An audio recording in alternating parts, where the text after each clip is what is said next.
Hard hitting vlogs.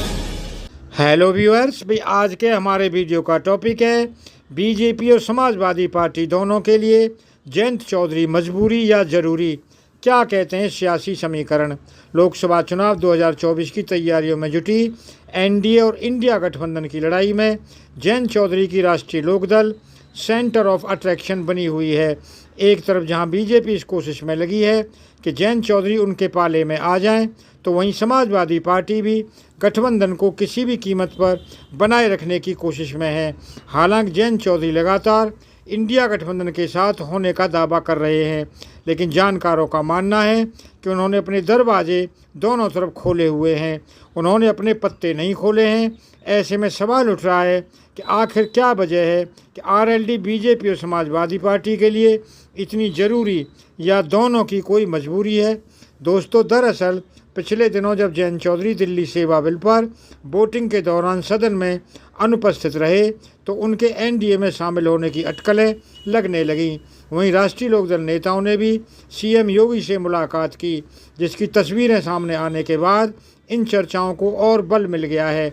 हालांकि जयंत चौधरी ने इन तमाम खबरों का खंडन किया और कहा कि वो इंडिया गठबंधन के साथ ही हैं और विपक्षी दलों की तीसरी बैठक में भी शामिल होंगे।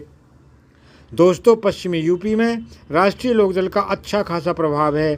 यहाँ पर 18% जाट वोटर हैं, जो 10-12 सीटों पर सीधा असर डालते हैं।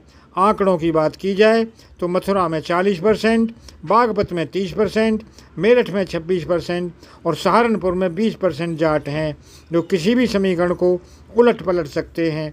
यहाँ के ज़्यादातर वोटर में जयंत चौधरी की पार्टी का दबदबा है। यूपी विधानसभा चुनाव 2022 में समाजवादी पार्टी राष्ट्रीय लोकदल गठबंधन को इस क्षेत्र में काफ़ी फायदा मिला था। ऐसे में समाजवादी पार्टी कभी इस गठबंधन को तोड़ना नहीं चाहेगी। दोस्तों, उत्तर प्रदेश में बीजेपी काफ़ी मजबूत स्थिति में है। यही वजह है कि इस बार पार्टी ने यहाँ की सभी 80 लोकसभा सीटों को जीतने का लक्ष्य रखा है।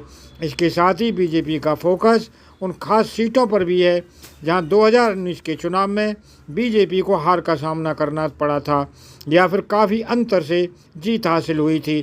पिछले दिनों पूर्वांचल के नेता ओम प्रकाश राजभर भी एनडीए में शामिल हो गए। यहाँ पहले से निषाद पार्टी और अपना दल सोनेलाल के साथ बीजेपी का गठबंधन है। ऐसे में इस इलाके में बीजेपी की स्थिति काफ़ी मजबूत हो गई है, लेकिन पश्चिमी यूपी अब भी भाजपा के लिए मुसीबत बना हुआ है। पश्चिमी यूपी जाट बहुल क्षेत्र है। यहाँ पर जयंत चौधरी की राष्ट्रीय लोकदल की काफ़ी मजबूत पकड़ है। इस क्षेत्र में करीब 18% जाट आबादी है, जो चुनाव पर सीधा असर डालती है। कहते हैं कि यहाँ जिसके पक्ष में जाट वोटरों का रुख रहता है, उसकी जीत तय है। 2019 के चुनाव में जाटलैंड की 7 सीटों पर भाजपा को हार का सामना करना पड़ा था, जबकि मेरठ और मुजफ्फरनगर समेत 3 सीटों पर काफ़ी कम मार्जिन से बीजेपी जीती थी। बीजेपी फिलहाल पश्चिमी यूपी में ही सबसे कमज़ोर स्थिति में है। अगर राष्ट्रीय लोकदल उनके साथ आ जाती है तो फिर यहाँ बीजेपी की जीत तय है।